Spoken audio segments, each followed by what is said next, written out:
Oh, we're here. Hooray for Hollywood. Something, something. Wes Craven.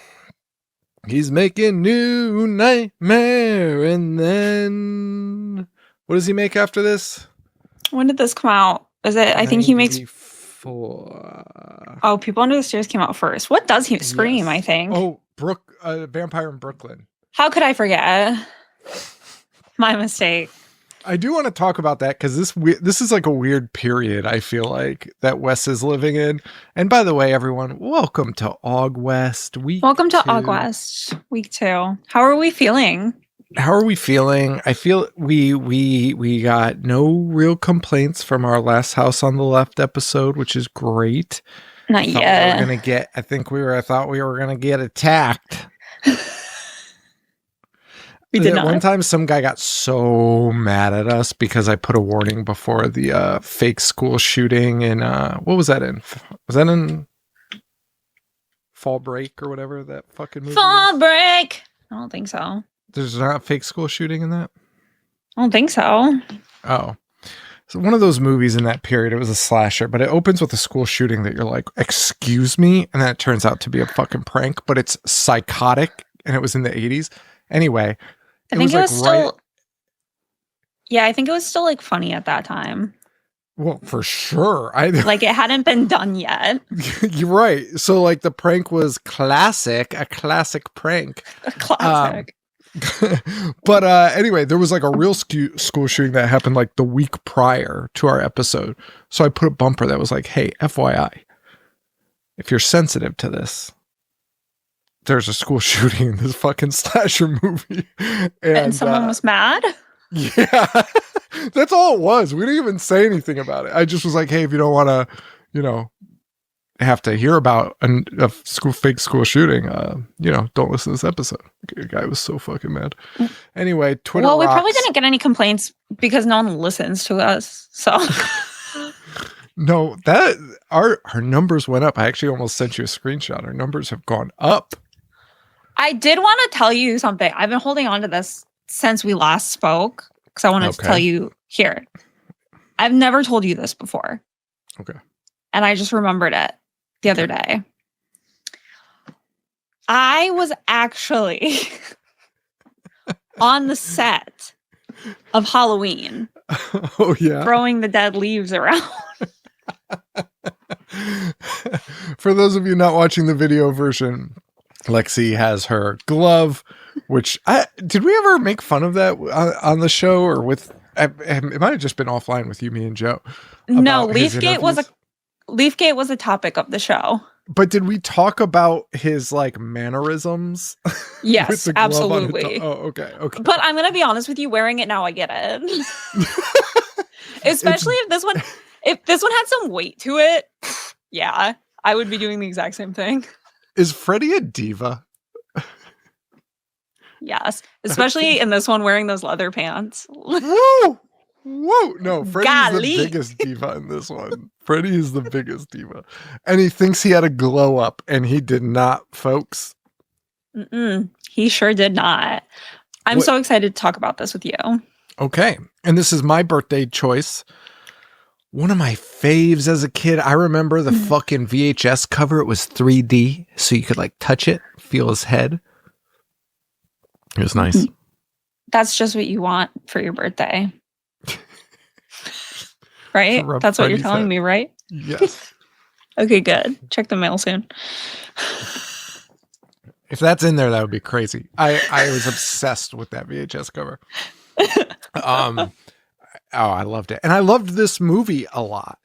And I think I still do. Okay, because you were using past tense there, and it was stressing me out.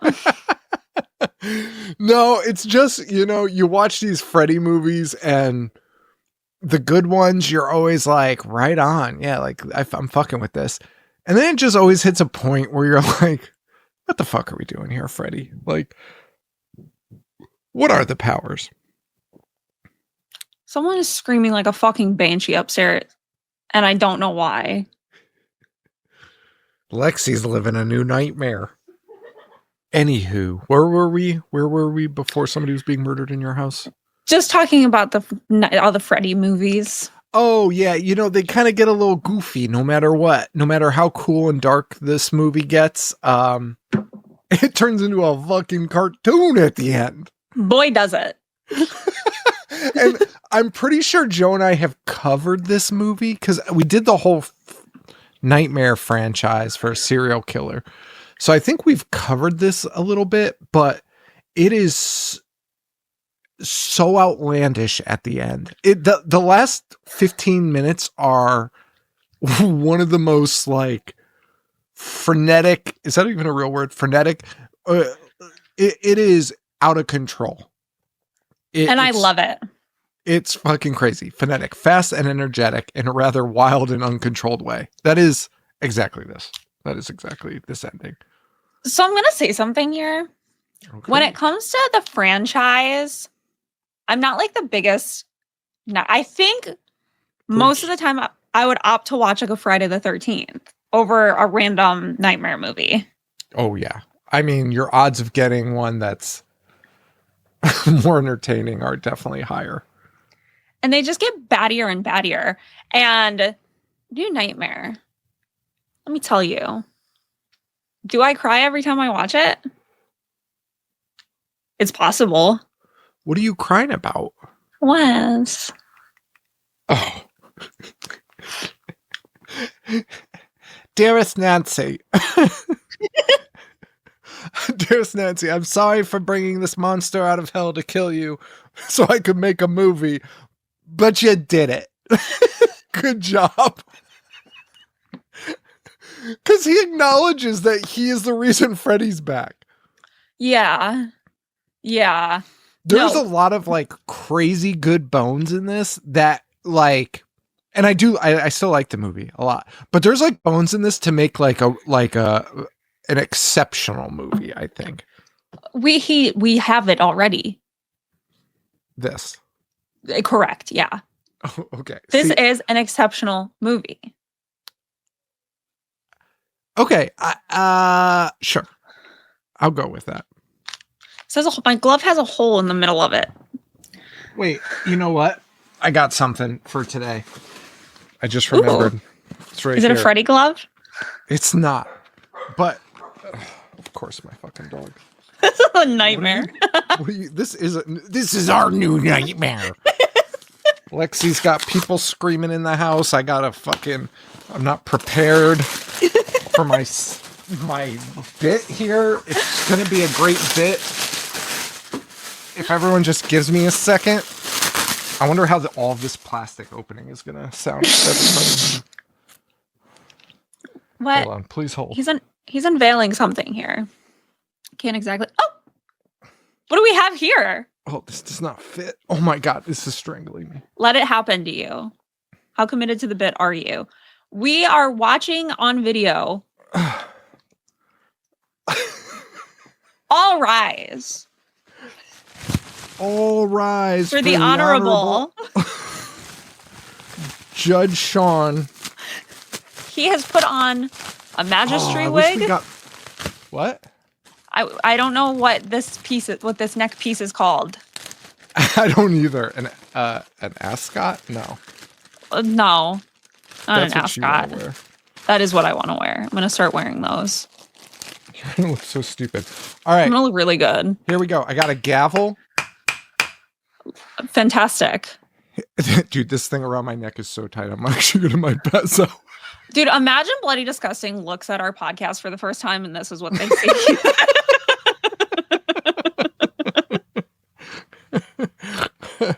They show their investors. Shit. Sean dressed up like a judge, me with a ripped Freddy glove on. Here's our biggest podcast. We don't know what's happening here. Just plastic being ripped open, dogs barking. Me in a judge costume making fun of them.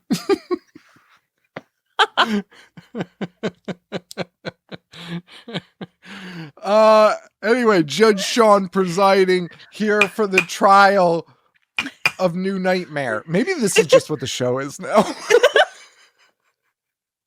Maybe we scrap everything Hollyweird and we just start fresh with it's. Oh, dude, we make like a courtroom show, like Judge Judy.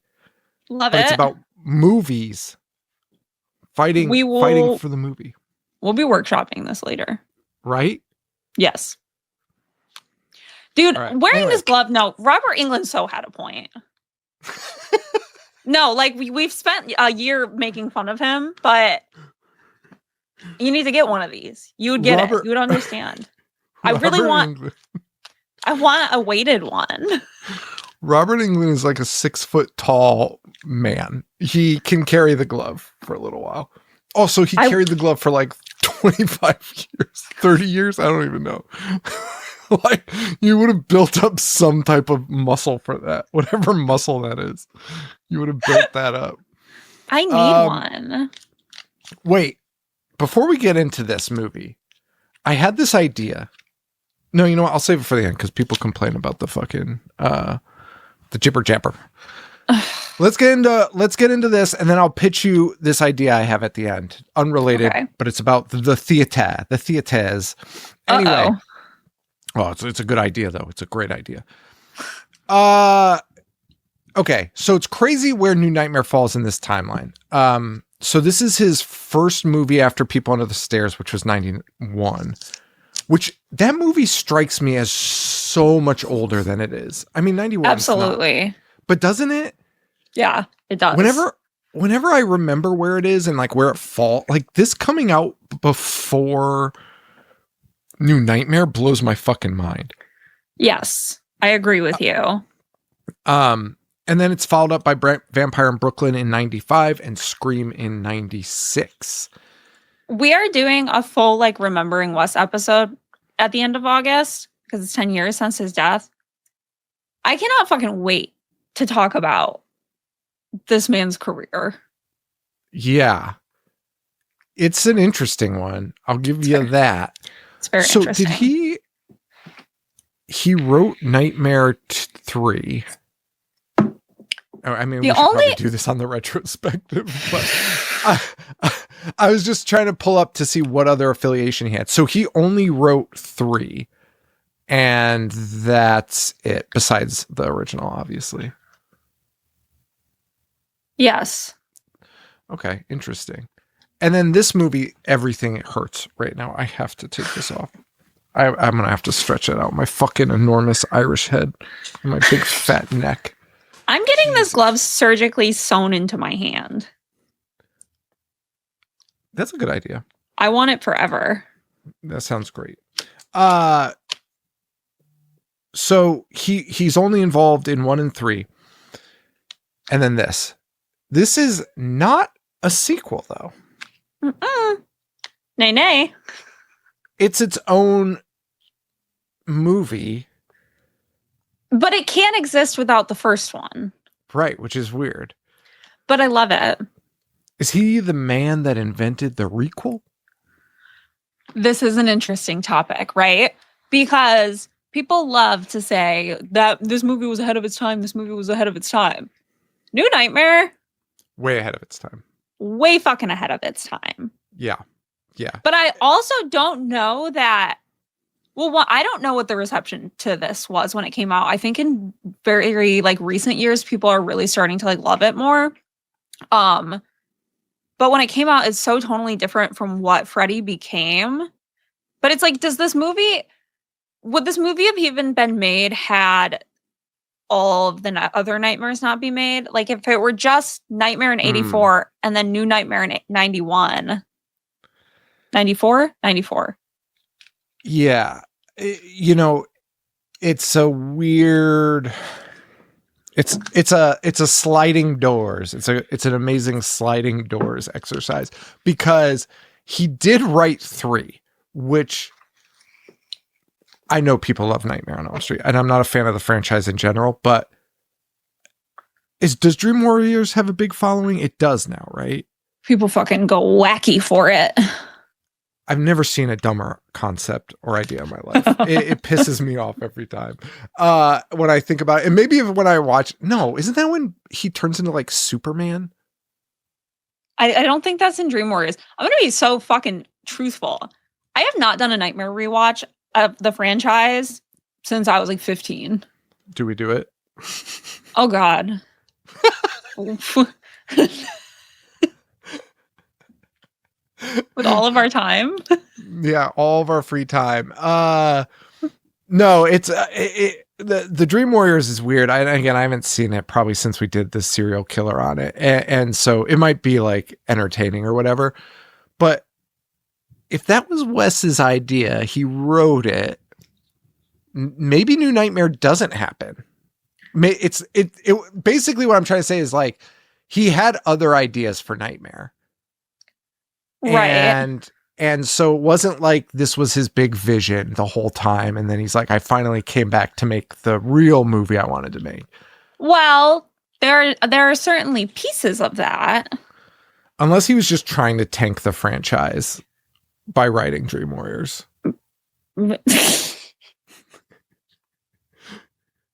Can you imagine making Nightmare?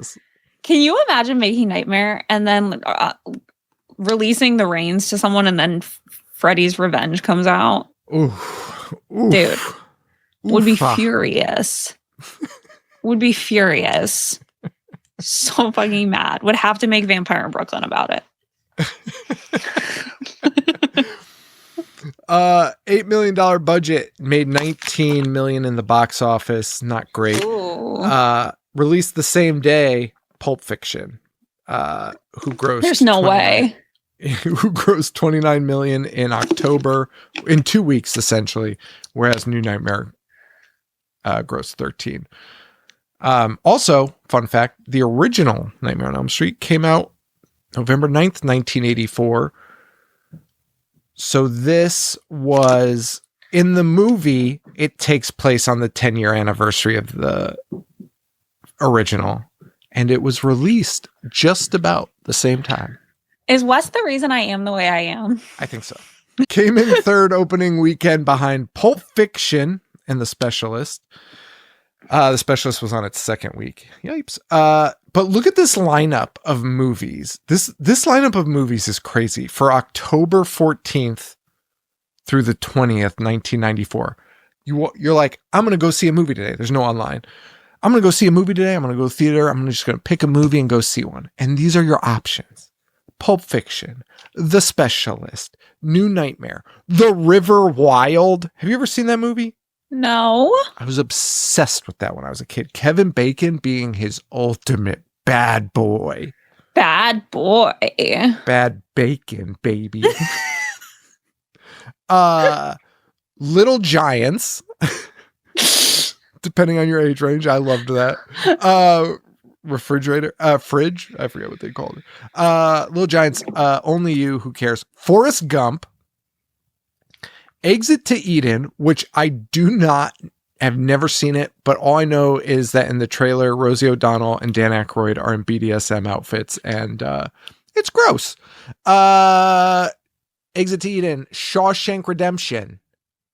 How many fucking movies were out? Like, Quiz Show. You've listed like 30 movies. I know. Well, I'm almost done. Time Cop, Ed Wood, Jurassic Park was still in theaters, still dragging in there.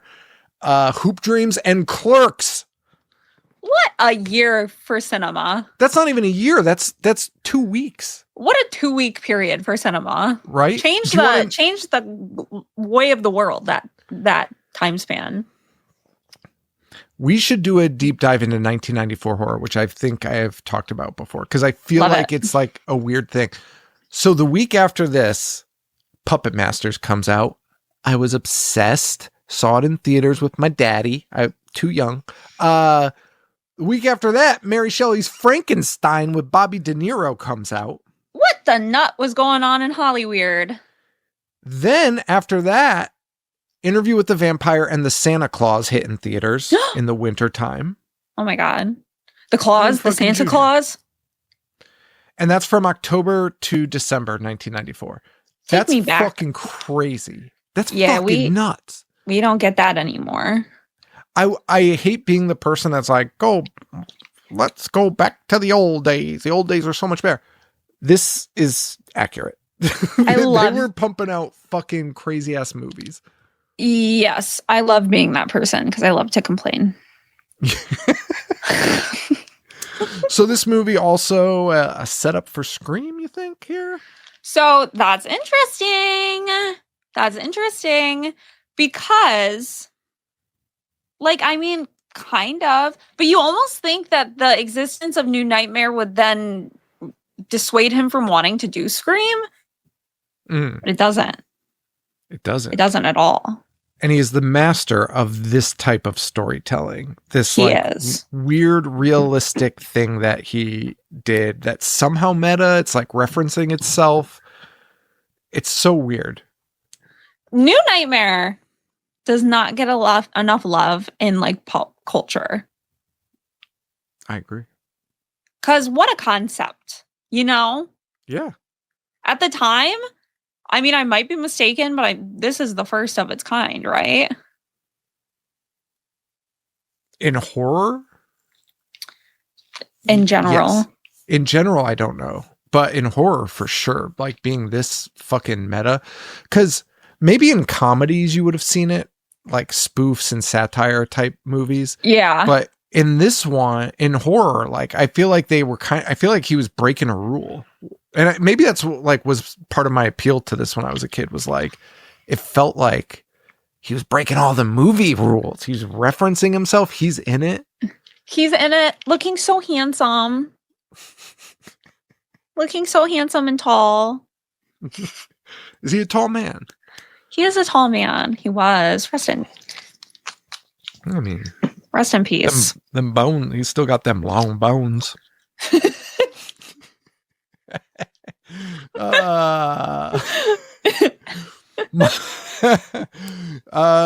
got Robert Englund in this again. You got what's her name? Heather Langenkamp again. You got Mike Hughes, the Hate kid that actor. fucking kid.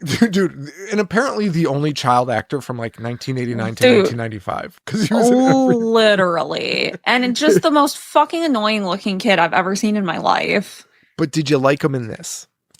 No, I liked him in Pet Sematary when he gets fucking splattered. I can't stand that kid. Oh, dude, I hate him with all my heart. But I thought this might be more nostalgia talking than my actual feelings. All I know is that when he like his scenes where he's like catatonic or screaming or whatever, they were like, that shit like fucked me up when I was a kid. Yeah, that was just because you were an idiot kid. I was. I also got scared at Gremlins when Gizmo's laying eggs. But to be fair, I did have to leave the room because I got upset. I don't think I was scared as much as I felt bad for him, because he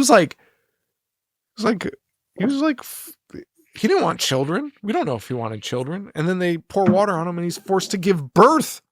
He doesn't want to do that. He doesn't want children. He makes it quite clear that he like wants nothing to do with the water. That's a great point. Oh, Gizmo. What are we going to do with you? What are we going to do with you? What are we going to do for you after what's been done to you? He's in it. John Saxon is playing himself, which at the time when I was a kid didn't mean shit to me. Looking at it now, I'm like, that's really fucking cool. Yeah. Johnny Depp was supposed to be in it, but Wes was too afraid to call him and ask. And apparently, so funny. Apparently, later after the movie got released, somebody asked Johnny Depp about it, and he's like, "Well, if he asked, I would have just fucking done it." Which, do we believe that from Johnny Depp in '94? Maybe, but not 2025 Johnny Depp, where he's pooping on his wife, or no, his wife pooped on him. His wife pooped on his bed or something. Remember when they fucking filmed and aired that trial live? That's nuts. The way, if I were Amber Heard and I were found guilty after that, like, I'm doing like the most publicized suicide of all time just to make everyone feel bad. You know what I mean? And like, don't get me wrong, given the evidence, I think she was lying about a lot of it. Like, I think the guilty verdict was fine, but if that were me, just humiliation factor, I am like gonna make the world feel sorry for them doing that. I think that I believe that they are both psychopaths, and I think everything happened that they said. Dude, the one where Johnny Depp like fell asleep with ice cream on his chest. And it was great. What was great about it, like, I know Johnny Depp has a daughter, but she was like an adult at that time. But and wasn't staying with him full time. But I just love that there were no kids involved, so there wasn't any like, right. You know what I mean? It was like he's not unfit to be a father because he was passing out with ice cream on his shirt. Right. It was just two lunatics in a house together. That would be like if you and I lived together. Yeah. It would. It would. A picture of you bloated laying down on the couch with a fucking Colony Diner on your fucking chest. I'm for sure shitting on the bed.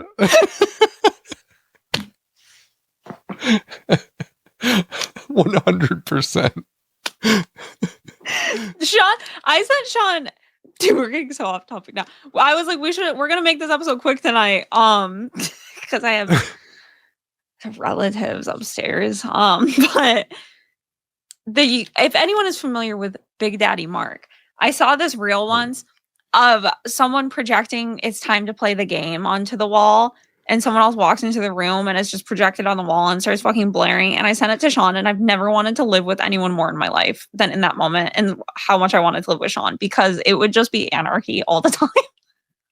It really would be. It would be fucking nuts. It'd be so miserable.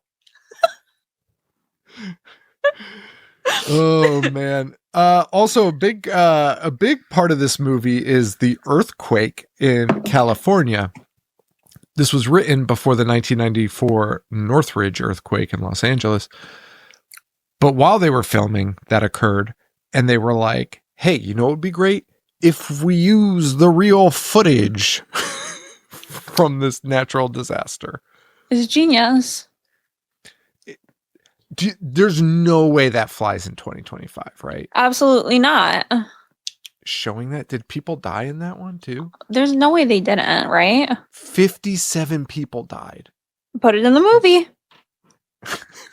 Hey, give me a clip of that. That would be really cool.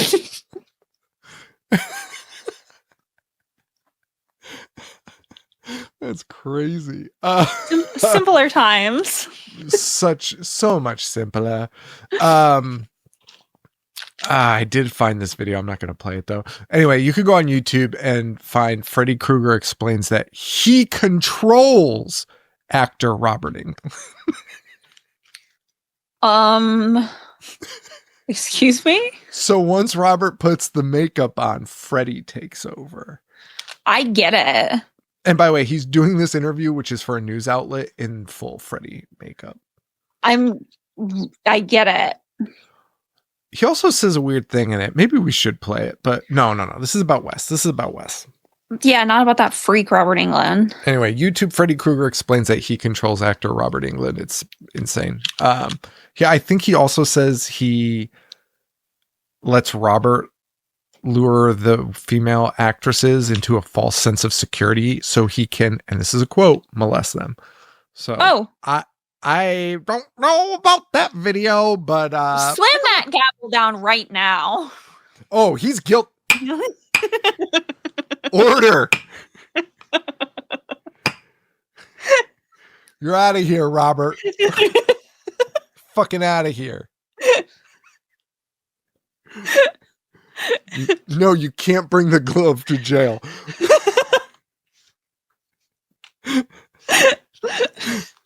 Taking this off. Oh my goodness. Anyway, so that's New Nightmare. We can get it. Let's get into the movie. The opening is pretty cool where we see Heather Langenkamp. We see who her husband will be, who's a special effects artist, and they're working on the new Freddy movie, and his son Dylan, their son Dylan. And we also get first glimpse of Wes being a little goofball. Being so tall. Oh, he does the hand out to shake a guy's hand. Like he's like, hey guys, shakes a guy's hand and then does the hand through the hair. He's so cool.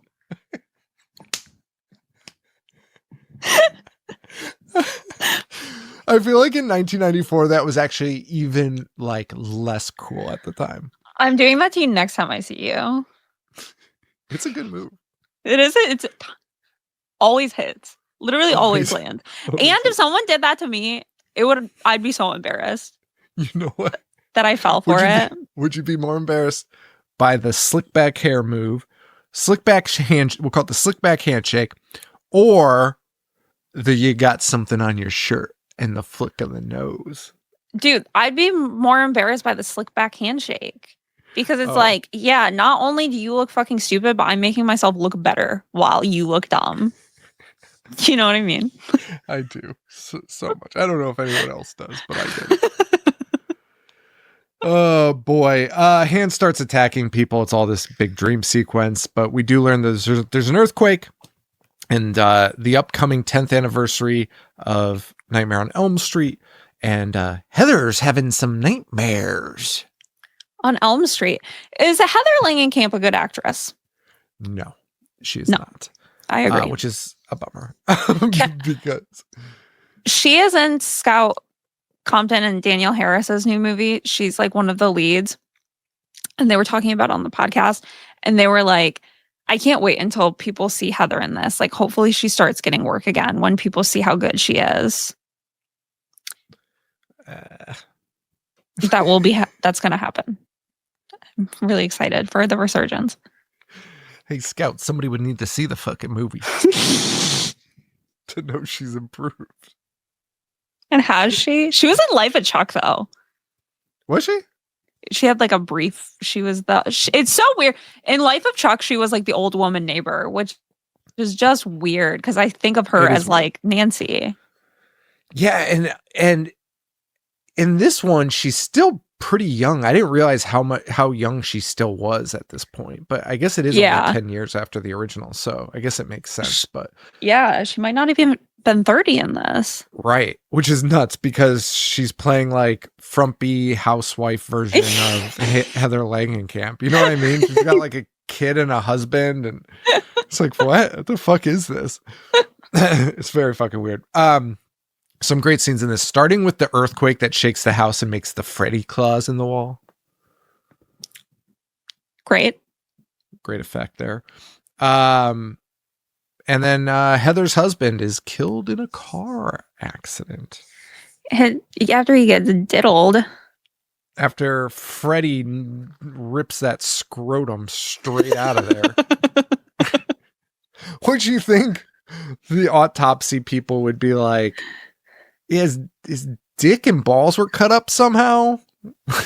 He slammed into a fucking tree. We don't know how that happened. And I love that like Wes is aware of what's happening this whole time and like doesn't say anything about it. That's the most hilarious part. Yeah. That's fucking hilarious. She also starts getting phone calls from Freddy Krueger and like I guess has been. So that was interesting. I am trying to remember a quote right now, so keep talking because it made me laugh so hard on this last rewatch and it wasn't something I had realized before, so I need to find it so that I can say it to you. Was Freddy Krueger built for Robert Englund? I think it was. It was like no one else could do this. No one else could do that this. Was another when I rewatched this, when he comes out for like the talk show as Freddy. His mannerisms and body language just like can't be emulated. No, because he's being Robert Englund in makeup in that scene. And he's being Freddy Krueger taking over Robert Englund's body. He's being a diva. He's being a diva. Full costume dancing around a talk show set. It's fucking crazy. Dylan is also having weird issues singing the Freddy Krueger song. The movie will come on the TV and he's watching it.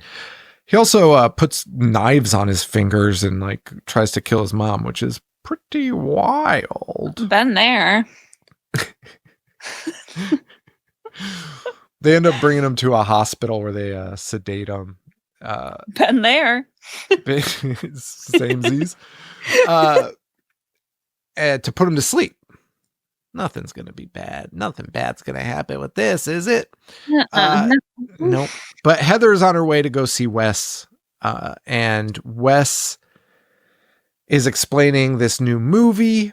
And he starts talking about the Freddy concept. And he this is where I was like, oh, I feel like there's something else here. Because he's talking about how Freddy is just like an evil spirit. And it's not just the people in what is the city that they live in? Town. I think they're just in fucking LA, aren't they? Oh no, I know, but in the original. Oh yeah, I guess the original's not real in this. Anyway. You know what? I'm starting to walk this all the way back. This is crazy. No, but I guess his idea was like Freddy could be anywhere and he represents the death of innocence. That's when he shows up. And I was like, that's pretty fucking good. Right. It's pretty fucking good. But what is happening? But that's not really what this movie's about. So not even a little bit. No. So I don't know what we're talking about here. But Wes does say that he has opened this up by writing this movie and that, yeah, Freddy's back and he's for sure going to kill you and your kid. Right. So you're currently speaking about the scene in Wes's house, correct? Yes. Between him and... So this is, hand to God, the truth. Not even on like funny shit. Wes delivers a line in that I'm not going to be able to quote verbatim. And I'm probably going to fuck it up. But when he is talking about that, he says something that I've always found to be genuinely so impactful. And like Wes's appearance in that movie gets goofed on so much. But the whole spiel he gives about it can be captured by storytellers of all things, that sometimes someone can create a story good enough to kind of capture its essence. I think that is legitimately like a beautiful allegory for like writing about like traumatic shit or like depression or whatever the fuck. And I've seriously always fucking loved that and thought that is such like a powerful sentiment. But then it's about like Freddy in leather pants. Agreed. And I feel like this was on the verge. It was on the cusp. If it were today, this is like an A24 movie. Oh my God. With the leather pants. You're so right. I think, well, yeah, that you could do that way too. But the idea, like, you know, they'd build in trauma and of course all the trauma and stuff. But like this idea of that it's everywhere and no matter what, it's the death of innocence and it's all heady. And I just see a real A24 movie here, you know? Yeah. No, definitely. The leather pants are really what's solidifying it as an A24 movie to me. I was combing through the screenplay to find what stood out to me this past time, but unfortunately I don't know if this is like the shooting script. It's just one of them. But it's between Robert and Heather when they're talking about the new script and she calls him and he's like painting. Was that Robert Englund's actual house? Because I feel like it might have been. It might have been. He also has bleach blonde hair, which is great. And like Robert Englund, to his credit, he is truly playing Robert Englund in this. Like he is really playing Robert Englund. Oh, dude. His method acting in this must have been fucking off the wall. If he actually thought that he became Freddy when he put on the makeup, this guy is bonkers on the set of this. He is absolutely fucking nuts. What are you looking for? Don't worry about it. Okay. So between Heather and Robert, they're talking about, she calls him and she's like, I'm having nightmares about Freddy. And he's like, so am I, call it a hunch. And he's like painting, I don't know, a mural of Freddy faces.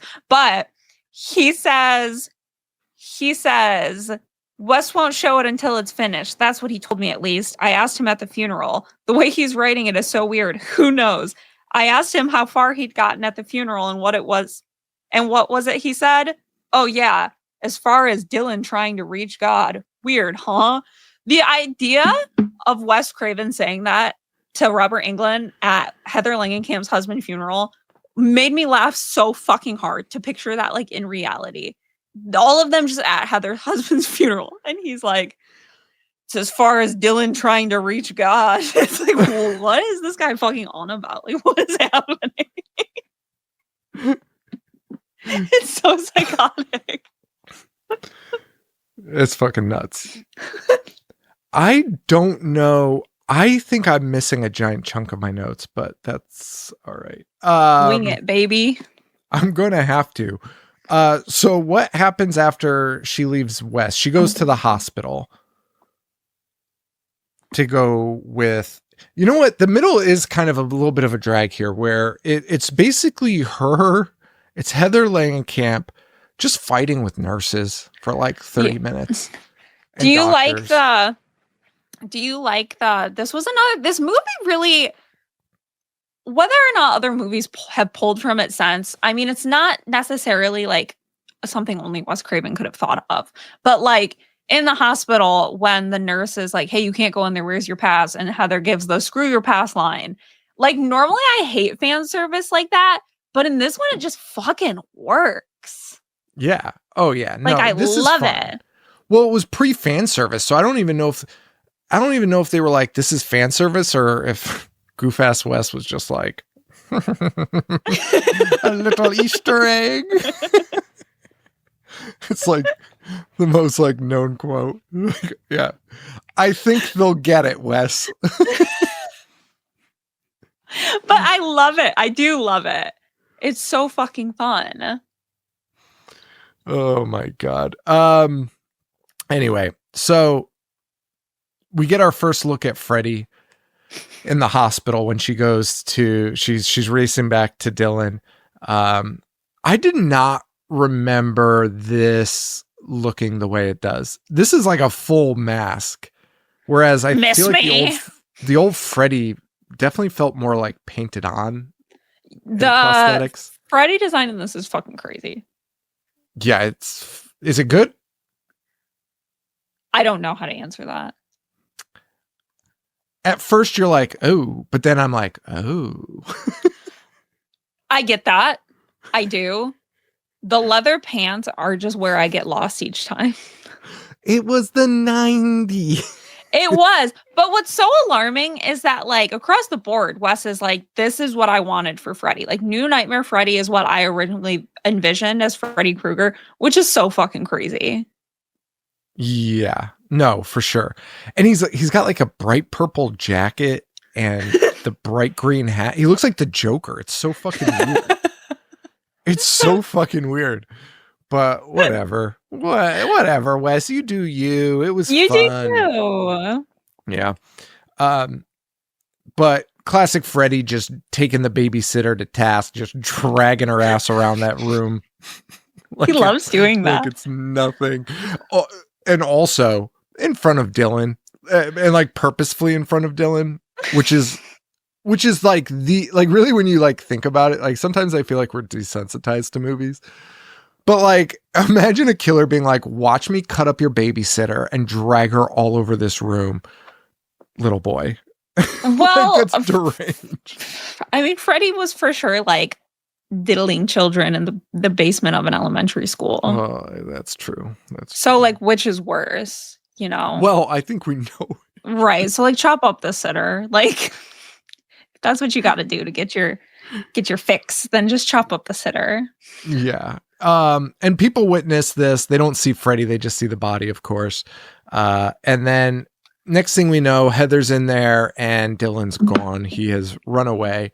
And my God, the nurse that she's been beefing with this whole movie is like, hey, he couldn't have gotten far. He's 6, which by the way is still accurate no matter what Heather says, which is what her excuse, or not her excuse, her reasoning that everyone should be concerned is he sleepwalks, you idiot. He could be in a Timbuktu by now. He goes turbo speed when he's sleeping.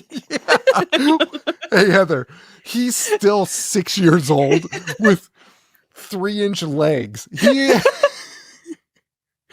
catch him in a matter of minutes. Just quit talking.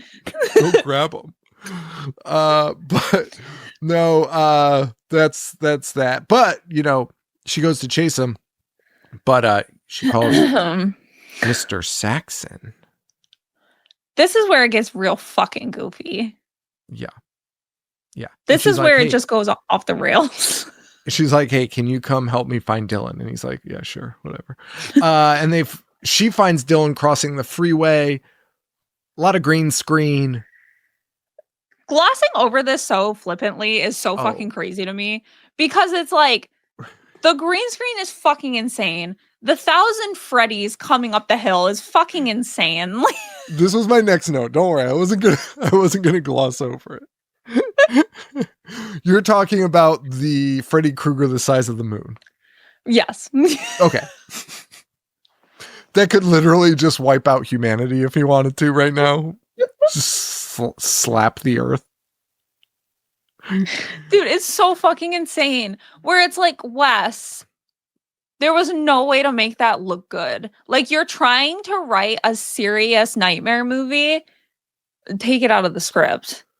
Which is what he said too, like, about this. He was like, I wanted to make it dark and and serious. And you're like, oh yeah, for sure. And the whole first half of the movie, you're like, we're onto something here. And then it just goes into Nightmare on Elm Street. Like, yeah, you have a fucking like parade of Freddys coming up the hill. Like, it's so fucking insane. And somehow I always forget about that when I start the movie, and then it happens and I'm like, holy shit. I had zero recollection of it when it happened, and they all popped up. I even was like, wait, was that all Freddy's? I didn't know what it was at first. I was like, what the fuck?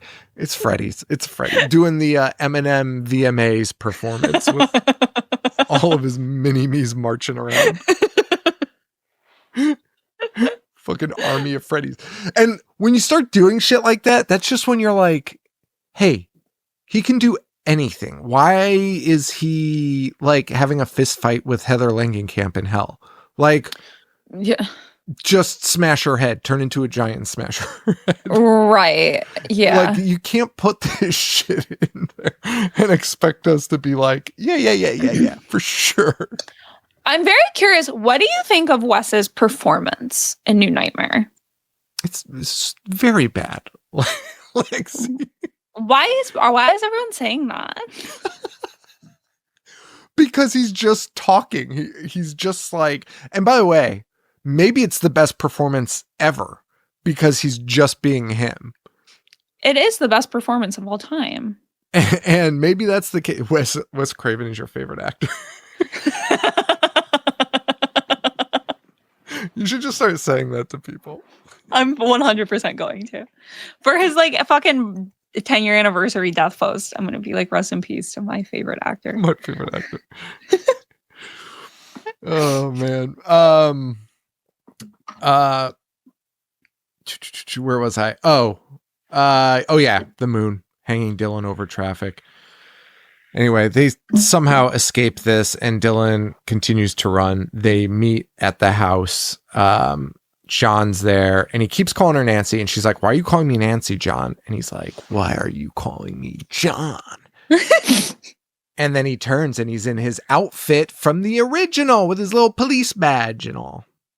The way I have goosebumps right now just talking about it. I am not hamming this up. Every time I watch New Nightmare, and I throw on New Nightmare in the background more than I throw on Nightmare on Elm Street. Like, New Nightmare is like one of my comfort movies. I just like having it playing sometimes. When it turns, when it turns to the Nightmare on Elm Street score, yeah, I leave my body every single time. It is so fucking good. It's so fucking good. And it's like, I mean, subtle is not the right word, but it's so like clever. It's clever and effortless. And Oh my God. it's like it's almost like he gave you enough time to not be waiting for it. Yeah. Like you would, going into it the first time, if you were old enough to have seen all the other ones and then whatever, you were probably like, when is it going to come? When's it going to come? And then it probably got to a point where you're just like, oh no, this is just what the movie is. It's not Yeah. Nightmare on Elm Street. And then it, bam, brings you there. Oh my baby. God. It's maybe one of the best moments in cinema's history. There you have it. The Am I greatest actor wrong? in the greatest movie in the history. I mean, come on. And it's like now, I mean, we get a fucking reboot every month of something. Like this was like eons before this whole like remake reboot thing. So it's just so fucking you know what I mean? 100%. Let her eat.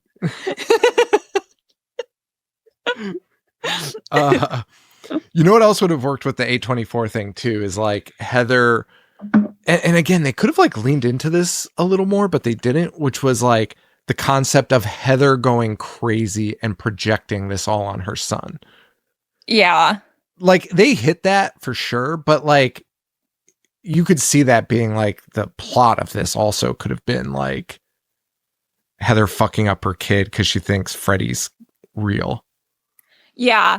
I love how Heather is like a strand of hair is like gradually turning gray. But at a certain point, it's just like a fucking clip and extension. It's like they didn't stop trying. No, I think it's painted on because no, I'm serious. I was looking at it and like up towards the top of her scalp, it was like just like a wad of paint. Like you couldn't see the hair strands. It was just like a clump. And you're like, oh, wow.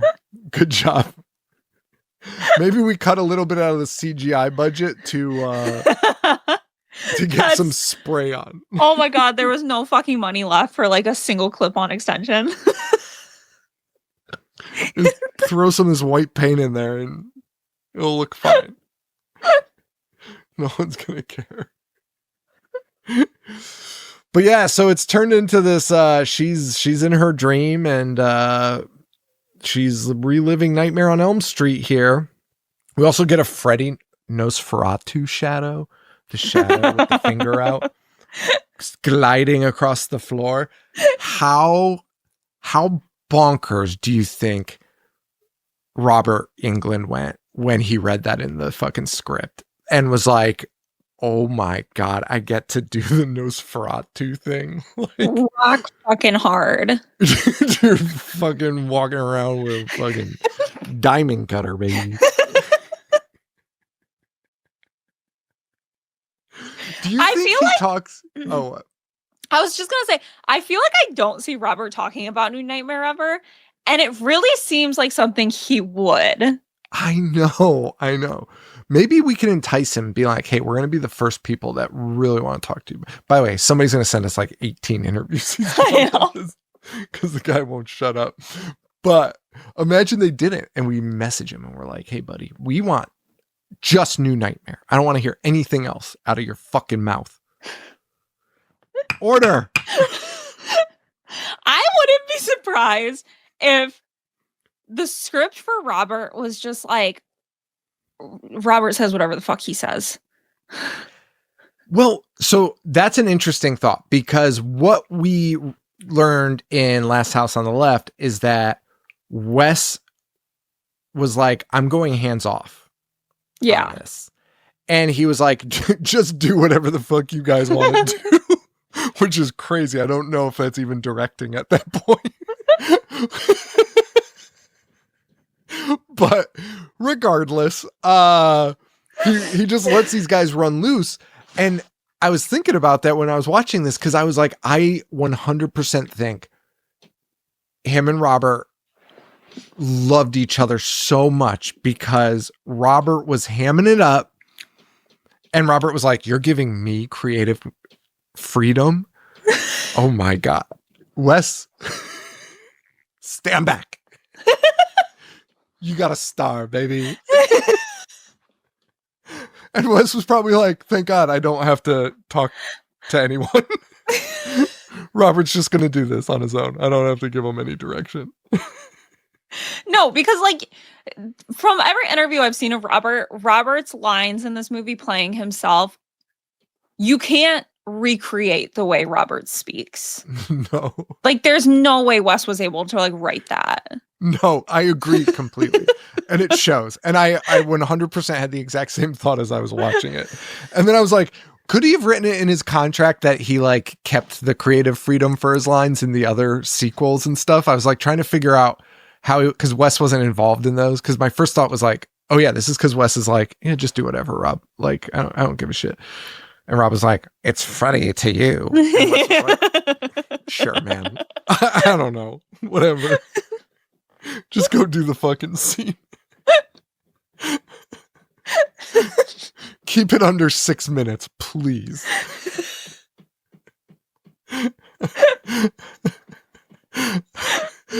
But anyway, the Nosferatu shadow. So Nancy, Dylan's gone again. So Nancy's like, I'm going to go into the sheets and get him.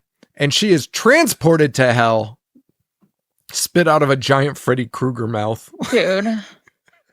This is like... Guy is a diva. Dude, a giant sculpture of your head in your house. So diva. So fucking diva. Krueger's giving diva. Wes loved an obnoxiously stupid set piece. Yeah. He also put a pterodactyl in it. Classic pterodactyls all went to hell. Dude, it's so fucking crazy.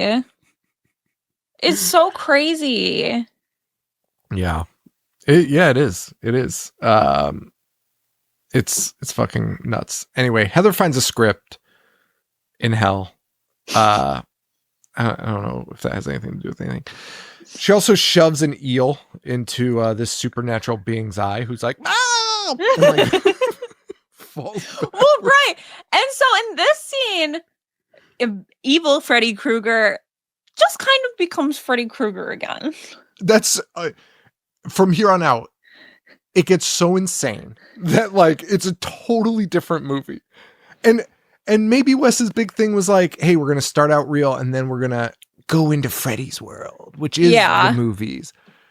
It just doesn't really flow that well. It's just very, doesn't. It's very jarring.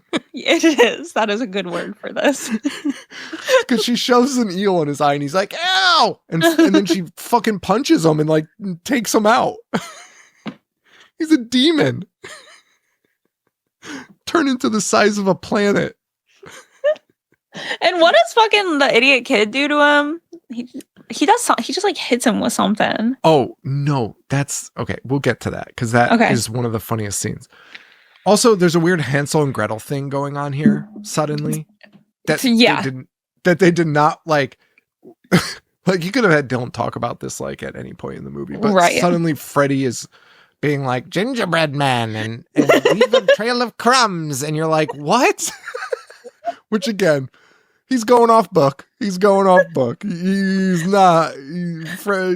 Robert's just talking, and including now Dylan climbs into an oven while Freddy is trying to get him in the oven, which he can't reach him. So his arm starts stretching. Again, we have gone from like the most realistic Freddy Krueger to his arm like cartoonishly stretching out. And then his tongue later. Oh, that's what the kid attacks because Heather comes. His tongue wraps around her head, but Robert's eyes are like, like going in circles like a fucking cartoon. And then Dylan pops out with a knife and starts trying to stab the tongue, and the tongue is moving out of the way, and which would have been I don't know if that would have taken me out until right after that they cut to Robert, whose eyes are again guiding the tongue. And they're like bolting to the left and the right, like to avoid the knife going into his tongue. This movie fucking sucks. It really when you like think about the end, it's kind of an abomination. Like, and I just love Wes being like, "This is the super serious Freddy, so dark you won't even believe it." Dude, Wes doesn't. I don't think until when Wes writes a movie, he cannot figure out what it is. He writes the most like horrific graphic rape movie and then has two buffoonish cops and like banjos, and then this he's writing like a serious picture, and you have Robert Englund. It's like wait, when he unhinges his jaw to eat Dylan and his tongue is going we don't need that. Why is it that's so crazy to do. That is an addition you don't need, because you know they needed like an extra animatronic to wiggle the tongue.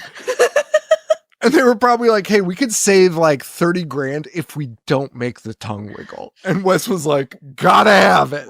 We can get Heather a gray extension.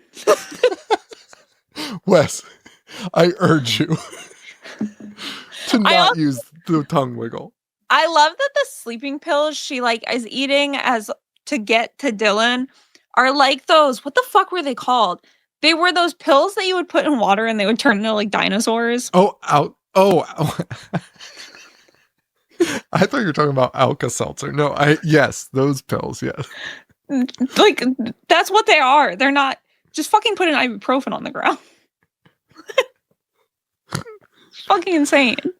Oh, man. Yeah. And by the way, Nancy, I also love when he's about to get Dylan, stabs him in the fucking grundle, which was a choice. Watching her pull the knife out of that is crazy. He stabbed her husband in his grundle. A grundle for a grundle. A grundle for a grundle. You take my grundle, I'll take yours.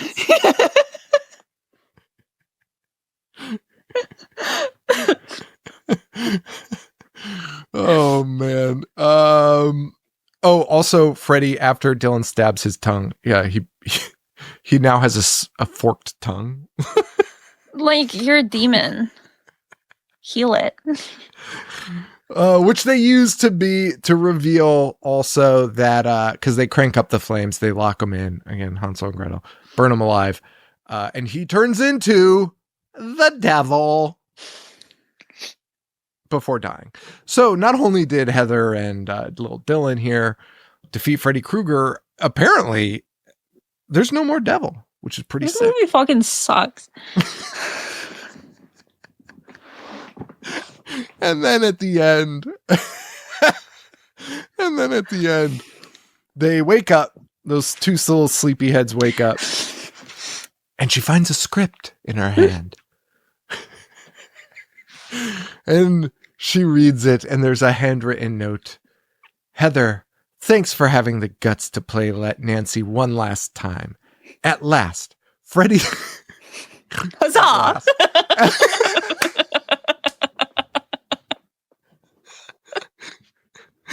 Writing like a fucking fairy tale.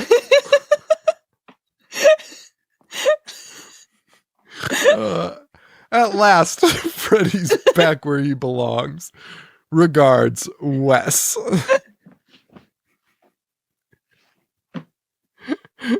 Oh my goodness. What?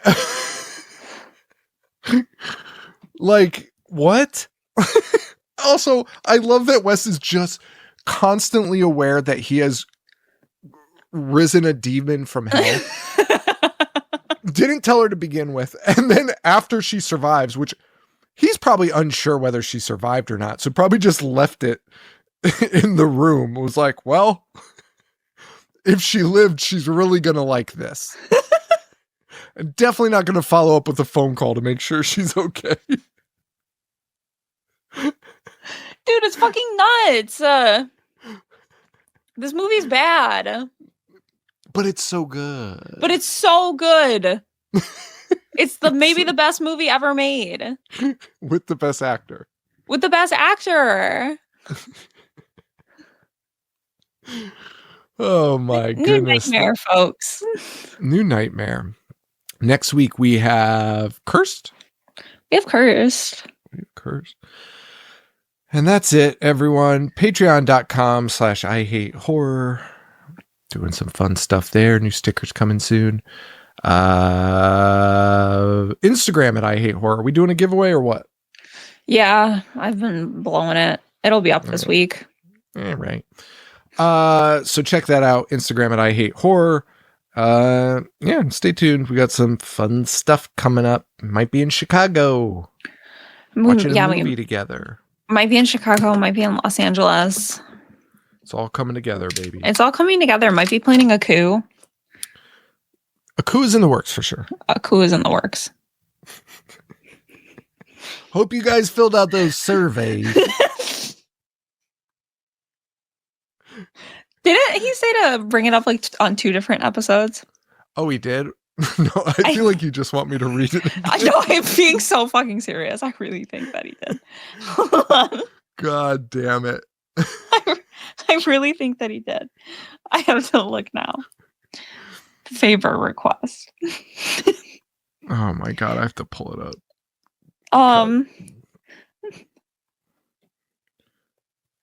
Maxwell. Favor request. Yeah, it says, would you mind mentioning it the next time or 2 you record? Well, yeah, they don't. Okay. And they don't tell us like a end date on it, which would be helpful. But all right. So contractually obligated ad copy. Hey guys, Sean here.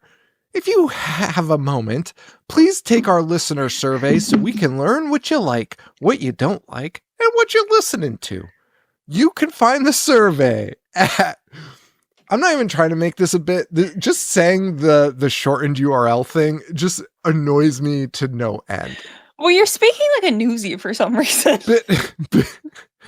bit.ly, that's bit.ly/bloody survey, all lowercase, by the way. I don't know if I said that last week. It's in parentheses. I see it now. All lowercase. Is there somebody capitalizing the websites they go to? No.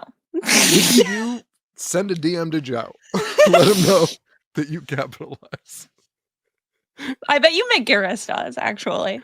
Yes. It takes less than 5 minutes and it's really easy because, hey, you're just telling us about yourself. So if you got a couple minutes, please head to bit.ly. I'm not going to spell it again, /bloody survey and click the link. It really will help make Bloody FM, whatever that is, all of our shows better. One last time. That's bit.ly/bloody survey. And once you fill out the survey, take a screenshot and send it to Boognish 1985. It's Boognish 1985. He needs those. That's BOOG. If somebody was like, hey, can you go to this website real fast? And they said bit.ly/bloody survey. Would you write the bit.ly? Like, is that URL shortened thing? I would immediately walk away. Like, that's fucking insane.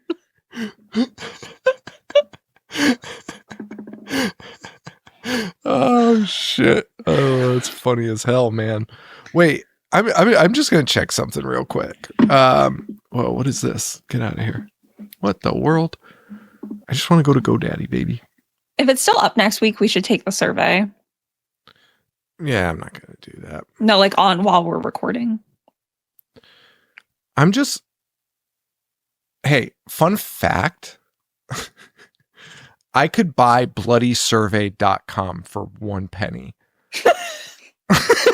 For the first year. Should we do it? Probably. This could be good. Why wouldn't they just buy it? And I don't think you're ready to have that conversation on air. Anyway. Don't go to bloodysurvey.com. Go to bit.ly/bloodysurvey. Bit.ly. Yes. Anyway, that's it, right? We're done. We're done here. Yeah.